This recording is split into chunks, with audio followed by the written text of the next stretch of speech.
नमस्कार, आदाब, सलाम, सत श्री अकाल दोस्तों। इस वक्त हम अररिया से आपको तस्वीरें दिखा रहे हैं, अररिया विधानसभा क्षेत्र संख्या 49 से। और हमारे साथ देख रहे हैं तमाम अररिया की जनता है। आप लोग यहाँ आ सकते हैं सब लोग कैमरे में।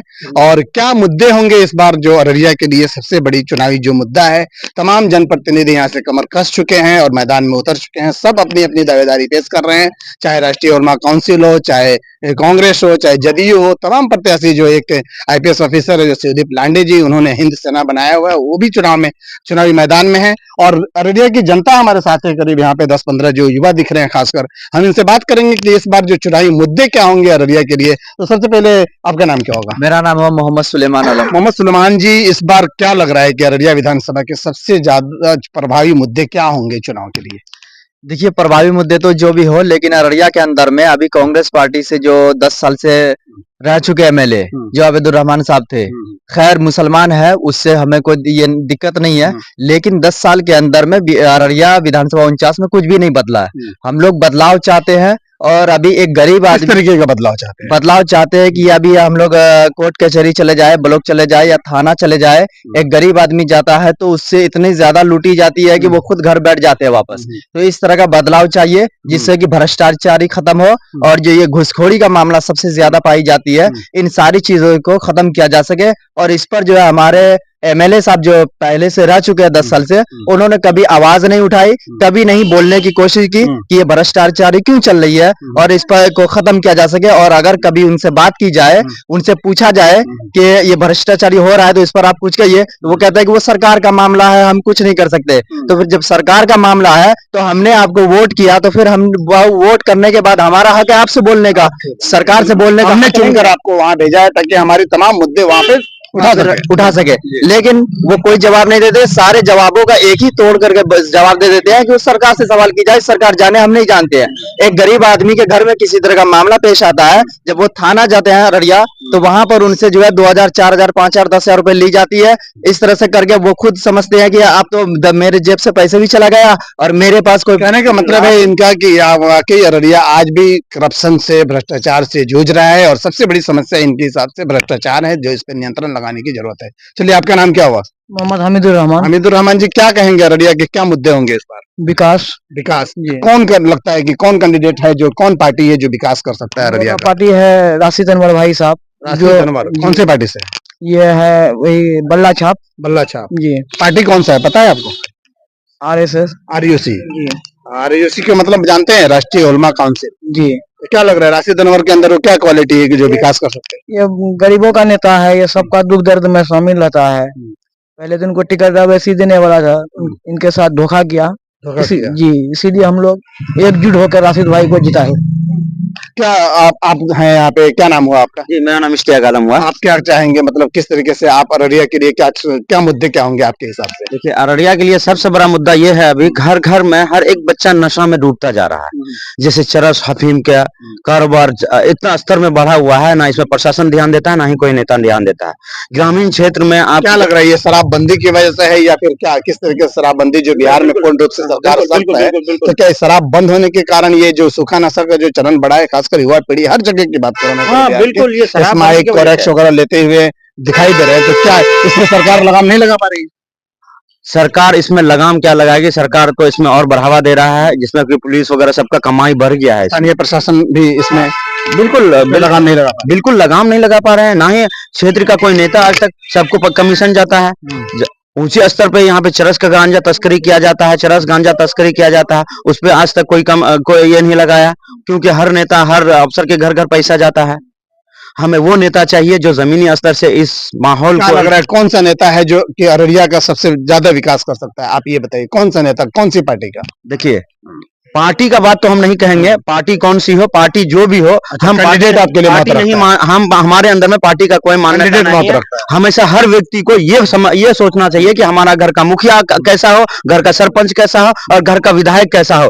पार्टी वो चाहे वो बीजेपी का हो या किसी का हो, पार्टी पे हम नहीं काम करेंगे। हमारा घर जो काम करेगा वो हमारा अच्छा है। जमीनी स्तर से जो काम करे, हमारे साथ जो जुड़ करे, हमारे बगल में जो खड़ा रहे, वो हमारे लिए। वाकई दोस्तों, ये बहुत अच्छा बात की है कि युवा है वाकई में कि जो पार्टी के बैनर तले आदमी आदमी वोट दे देता है ज्यादातर कि हम फलना को दे रहे हैं, चिल्ला को दे रहे हैं, लेकिन आपका जो कैंडिडेट कैसा है आप ये नहीं देख पाते हैं कि वाकई आपके बीच का है या आपके नेता कैसा है, वाकई उसके अंदर समाज और सेवा और त्याग की भावना है कि नहीं। ज्यादातर मानी जो भी क्षेत्र का जो विकास होगा वो अपने घर से नहीं करेगा, जो सरकारी जो फंड होती है, जो उसके अंदर जो लिमिट है उसी के हिसाब से ना विकास करेगा। ऐसा तो नहीं कि जब आपके क्षेत्र का नेता अगर अच्छा होगा तो ही आपका विकास होगा, आप ये कहना चाह रहे नहीं, हमारा क्षेत्र का जो नेता अच्छा होगा वही विकास करेगा, चाहे वो आरयूसी से हो, चाहे वो इससे हो। लेकिन आपको कौन सा लग रहा है नेता इस अररिया विधानसभा क्षेत्र में, जैसे कि तमाम पार्टी के लोग हैं यहाँ पे, कितने उम्मीदवार हैं बता सकते हैं? जमीन पे लड़ने वाले अभी इकलौता जो नेता है राशिद अनवर है, जो हर कौन से पार्टी से? ये आरयूसी का उलमा काउंसिल पार्टी से हैं।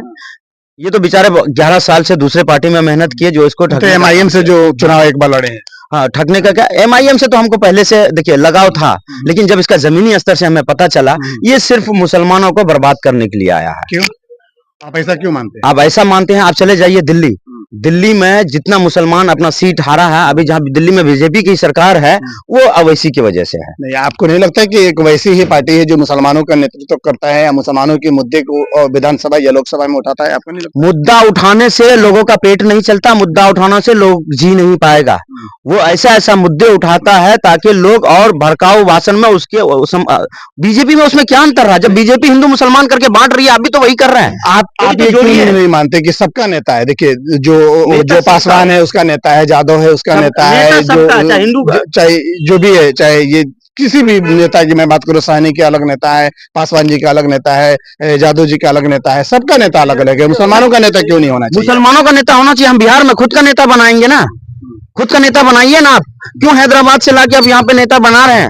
खुद हम एक दूसरे में बांटने की कोशिश कर रहे हैं बिहार में। आप क्या बोलना चाहेंगे? क्या आपका नेता मतलब आप अपने नेतृत्व को नहीं आगे बढ़ाना चाहते हैं जो मुसलमानों के हक की बात करें? देखिए, मुसलमानों के हक की बात कर रहे हैं वो अच्छी बात है, लेकिन जमीनी स्तर भी देखनी चाहिए कि हमारे घरों के अंदर में अंधेरा है और हम पूरे दुनिया घूम रहे हैं लालटेन लेकर के, तो ये चीज नहीं। हमारे घर के अंदर में जो अंधेरा तो पहले उसको खत्म करना जरूरी है, उसके बाद पड़ोस में, उसके बाद सिटी में, उसके बाद देश विदेश में। लेकिन हमारे घर के अंदर में अंधेरा है, जो रोशनी जगाने के लिए जो आए थे राशिद अनवर साहब, जो अररिया में लेकर के आए थे, तो हम लोगों ने राशिद अनवर साहब की वजह से जो एमआईएम को भी भरोसा जताया और उसके बाद उसको वोट देने का। एमआईएम को लाने वाले राशिद अनवर जी है जी, अररिया के अंदर में एमआईएम को लेकर के आने वाले राशिद अनवर जी है, और उन्होंने पूरे फैलाया और हम लोगों से भी बातचीत की और हम लोग भी इस चीज से जुड़े। लेकिन फिर जब देखे कि राशिद अनवर सर को टिकट नहीं दिए, अचानक से कोई आदमी पैराशूट से उतर कर आया और उसको टिकट दे दिया, तो ये चीज हर मुसलमान को गलत लग रहा है। और इसी तरह से दीगर जितने भी विधानसभा है उन सारे के साथ ऐसा ही किया गया। पार्टी मैंने अपना काम पैसे लेकर के वो टिकट देने पैसे लेकर के टिकट। दोस्तों ये है लोग अररिया के कैंडिडेट, वाकई इन्होंने जैसे कि राशिद अनवर को लेकर के इनकी खास जो योजना बना रखी है लोगों ने, कि वाकई 11 साल से, पिछले 11 साल से राशिद अनवर जी यहाँ के लिए अररिया में एमआईएम को लाने वाले वही हैं। और पिछली दफा जो 2020 की मैं बात करूँ तो उन्होंने चुनाव भी यहाँ से लड़ा था और तीसरे नंबर की पोजीशन थे, लेकिन इस बार उनको टिकट न दे करके उनको इग्नोर किया गया है। कहीं ना कहीं खेल पैसे का हुआ है। एक और युवा है हमारे साथ यहाँ पे, फरहान भाई, शायद फरहान भाई क्या नाम हो? फरहान भाई, क्या मानते हैं इस तरीके से, आप भी एक युवा हैं, किस तरीके से इस बार जो अररिया विधानसभा के लिए क्या जरूरी है और कौन सा ऐसा लग रहा है कैंडिडेट जिसकी जीत होगी तो वाकई अररिया विधानसभा की तस्वीर बदलेगी? देखिए, अररिया में सबसे पहली बात तो है कि परिवर्तन होना चाहिए, क्योंकि एक ही गाड़ी चलाने से मजा नहीं आता है। इंसान हर 5 साल 10 साल पे गाड़ी चेंज करती है। हमें चाहिए नौजवान जो काम कर सके, जो रात के 12 बजे भी फील्ड में घूम सके। ये क्या जीतने के बाद जो घर शिफ्ट कर जाए या जीतने के बाद पटना में बैठने लग जाए। ग्रामीण के बीच चाहिए जो हर वक्त हर टाइम अपना 300 पंचायत में, जो अररिया विधानसभा में पड़ता है 30 पंचायत, तो 300 पंचायत में रह सके, वो ऐसा सके, उसकी समस्याओं को सुन सके, देख सके, समझ सके, हर चीज कर सके। ये क्या कि हम बाहर में रहे, जब इलेक्शन टाइम आए तो सारे आखिरी निकल आए बाहर, बिल में जाके छिप जाते हैं जीतने के बाद या हारने के बाद।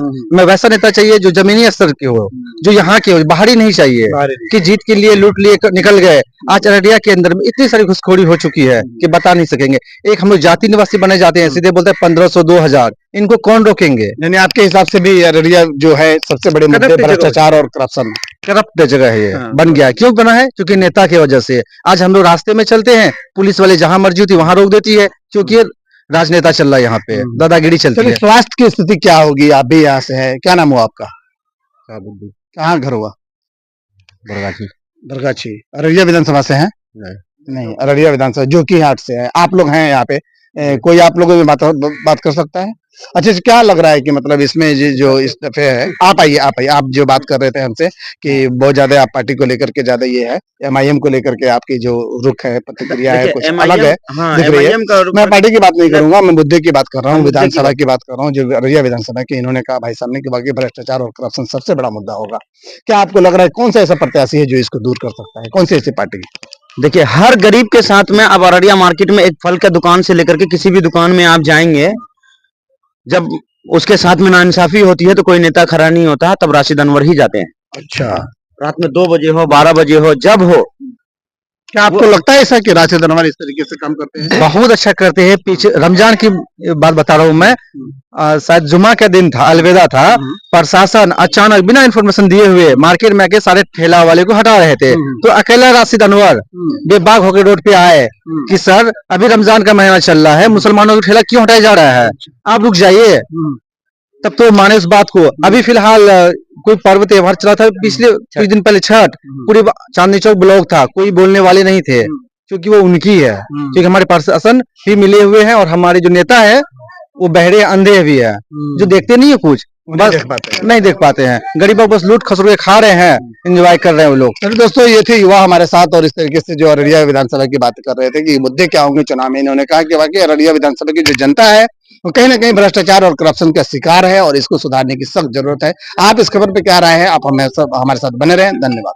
आप इस पे हमें कमेंट कर सकते हैं, सजेस्ट कर सकते हैं। धन्यवाद। चलिए आप लोगों को थैंक यू।